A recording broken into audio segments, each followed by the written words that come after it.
Welcome back to CC's Garage. Today we're going to do something a little different. Seen online where there's a 70 and a 72 Ford pickup truck at the Conway Pick and Pull. So today we're going to run up there, check those out, see what we can find part-wise, see if there's anything I can use for this truck, or something I might be able to buy, put back, make a little money off of. So I'll get you set up. We're also going to make a couple of stops along the way. Probably won't record, but going to stop at the local welding shop that I have done my muffler work and talk to him about making me another back bumper. See if he's got caught up since the last time I talked to him. And then I'm going to stop at a electronics shop and have them take a look at the radio I want to put in the truck. So I'll bring you back as we get a little bit farther up the road. I may even probably going to do a little bit of time lapse of the driving even. So let me get you set up and we'll go from there.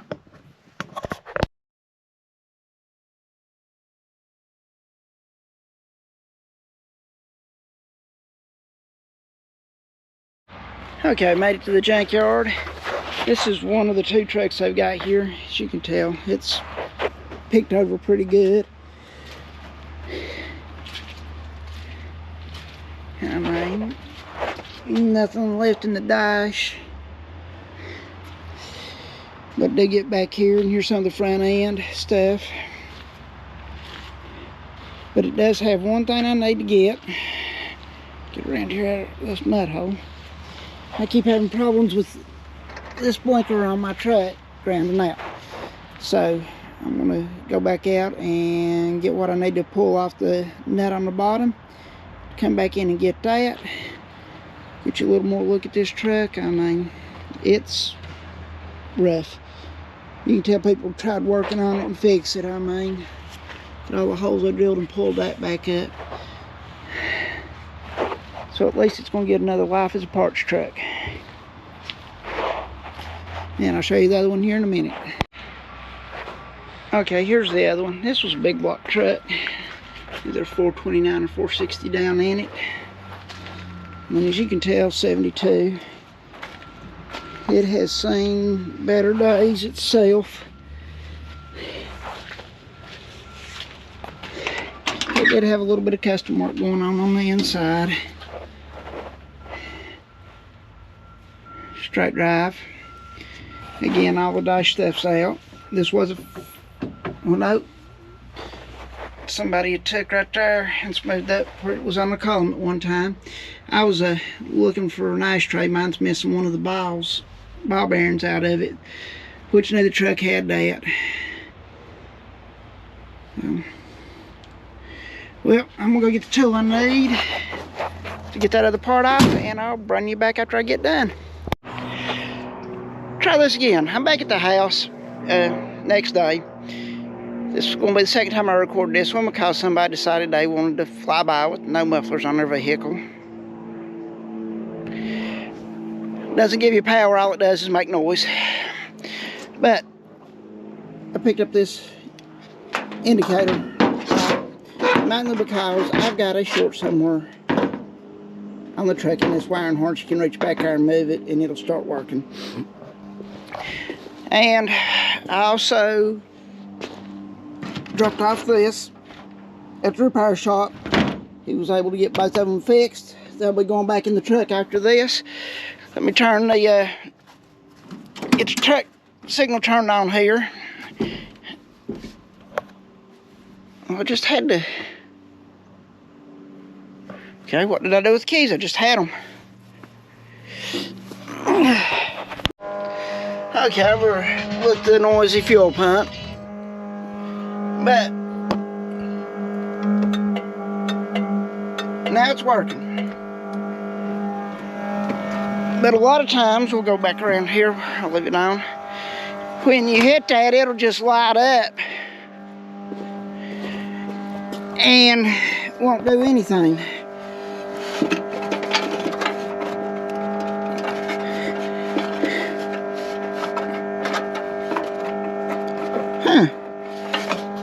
Okay, well, it's working right now. Let's cut the headlights on and see if it puts it out then, because that's where I seem to have a lot of my problems.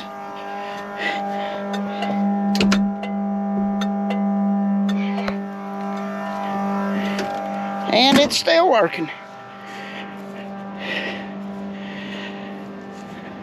That's what I hate about these intermediate and shorts. They'll go and they'll come back. They'll go and come back. Let me get it cut off. I'm still going to get in there and work on it a little bit, and I'll take it as long as I do it.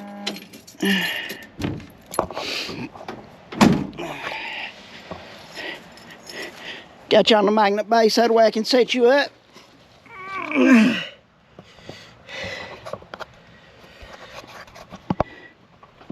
Or hopefully you can get a view of what I'm doing. That's not going to work.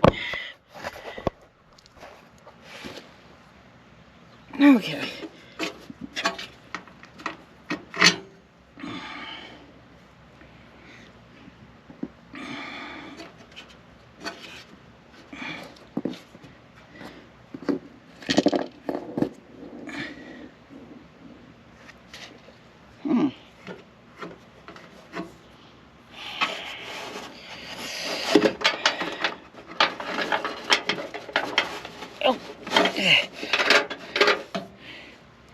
About to get my hand stuck.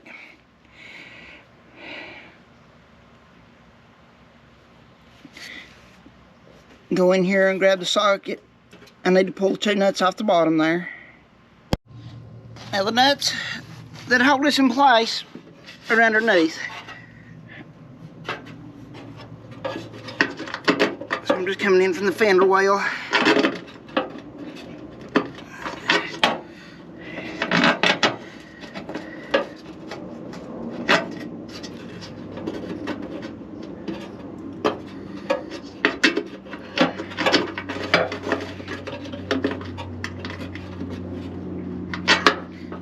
Okay, they're not 3/8 like they were on the ones at the junkyard.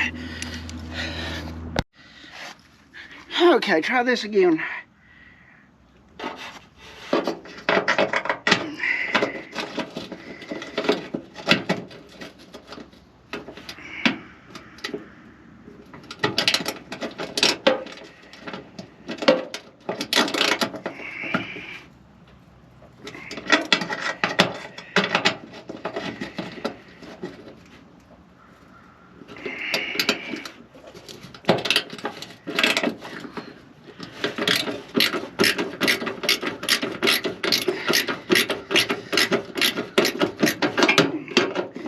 When I was at the one in the junkyard, since the front end was off, I was able to use a 1/4-inch impact and zip these nuts right off.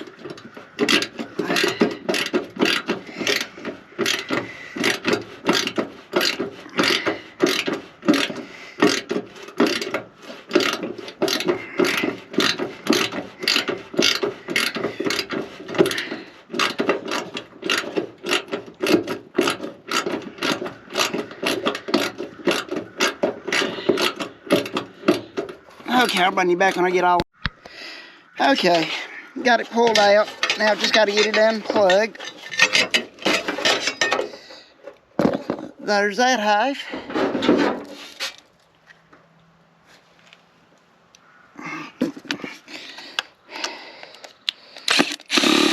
Pulling the limbs off of this one.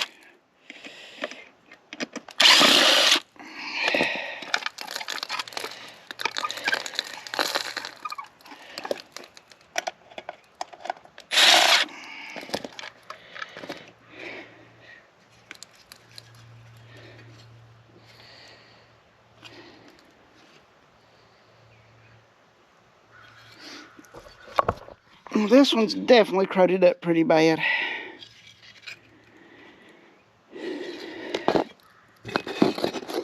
Of course, this one's been off and had the back painted, so that's why it doesn't look quite as bad.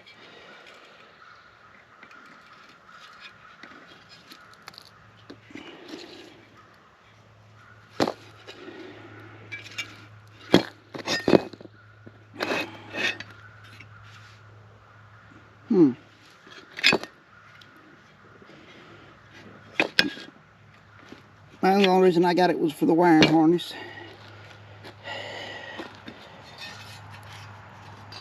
So I think what I want to do is split this off and get in there and see if I can see where the wires are bad in this one. And if I have to, I'll splice this one into this one.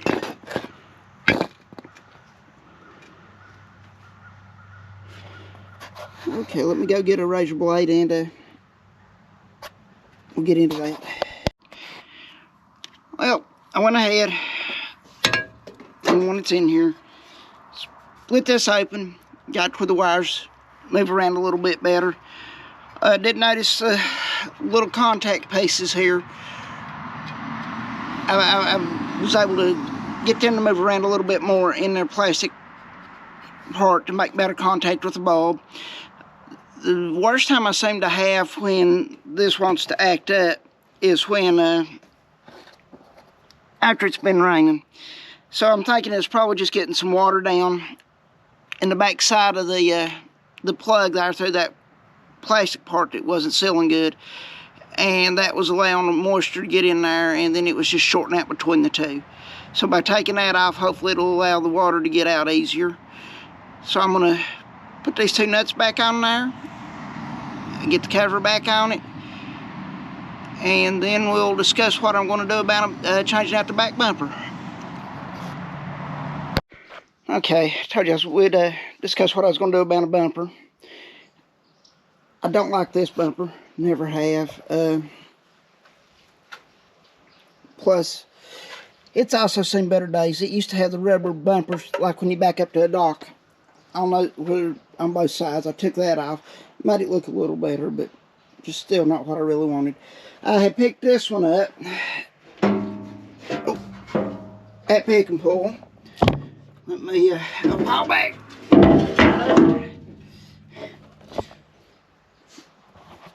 And I was going to run it, which I like it and all that, but I wasn't thinking this come off a regular bed truck. This bumper is 73 and a half in length. Well, the width back here from side to side is 87, so I was coming up about 14 inches short, 7 on each side. Talking to the guy today who was going to do it, and we were just going to cut that one, extend it and all that, but decided it's just going to be easier to do the other one. So what I'm going to end up with is a tube bumper. It's going to be 8 inches out, so it'll be 8 inches this way, and it'll be 6 inches high. Since it's an open tube, we're going to put doors on either end. That way I can store items inside of it, and then I'll be putting a wrist receiver on the back here to where I don't have to change the ball every time I want to tow something. And this little point here, to me, has the tongue of the trailer too close to the back of the truck. It needs to be back a little bit more. And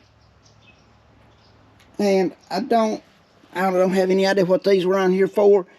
I do like how you can hook for the chains. You can see they were pulling different style trailers that even had the panel hook on it.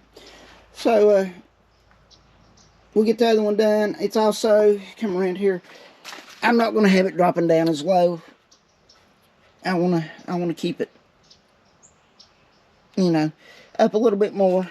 That way it's not a big wind drag or break on the back of the truck. Well, show you what we're going to be messing with next week on CC's Garage. Get some more light on in here. I was driving my car, this one home, the other day, and I probably got about maybe 3 miles from the base, and I noticed it started overheating. Okay, I adjusted the valves a little bit the day before, a couple of days before. I topped the radiator off. Well, when I opened the hood, there was coolant under the front of the hood, so I topped it off, put the radiator cap on. I said, well, maybe I just didn't get it back on good. Well, I got about another 10 miles down the road and it starts overheating again.